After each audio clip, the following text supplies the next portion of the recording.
Hvernig bara fyrstu viðbrögð? Bara svekkjandi sko. Bara eftir hvernig við spilum þetta náum að halda núlinu í hálfleik og fáum síðan tækifærin í seinni og svekkjandi að boltinn fer ekki inn og svo fáum við andlitið mark.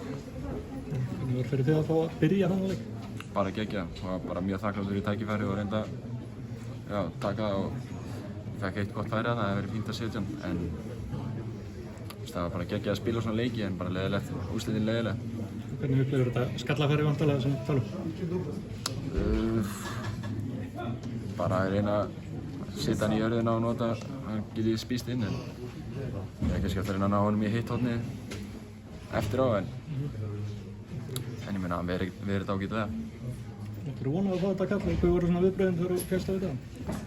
Já, ég er alltaf klár bara og maður leggur sér fram á æfingum og alltaf tilbúinn þegar tækifærið kemur. Ég var alveg tilbúinn í þetta og það var bara geggjað að fá að spila en eins og ég sagði, leiðinda endir á þessu.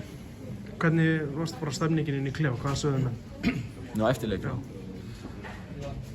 Ekki mikið, þetta bara pirringur og svekkelsi og en svo er það bara áfram gakku upp með hausinn og bara næsta stórmót sko.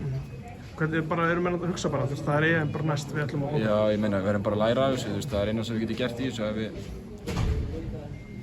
förum ekkert að, það er bara í dag að svekja sig og svo bara upp með hausinn, menn færi sín lið og klárir næsta verkefni í landslið og reyna að komast á næsta stórmót.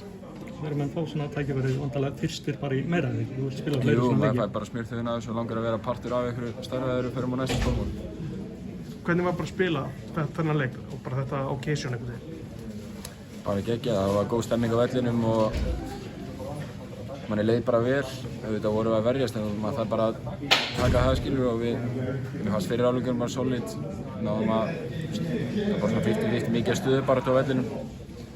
Og svo auðvitað fara þeir að herja þess á okkur, þeir þurfa mark, ekki við og við erum einhvern veginn að reyna að verja markið og svo bara einhvern veginn dettur hann fyrir þá. En ég meina við hefðum líka getað skorað eitt, Gulli átti frábæra skalla og hann verið þetta frábærlega. Það gat dottið báðum megin.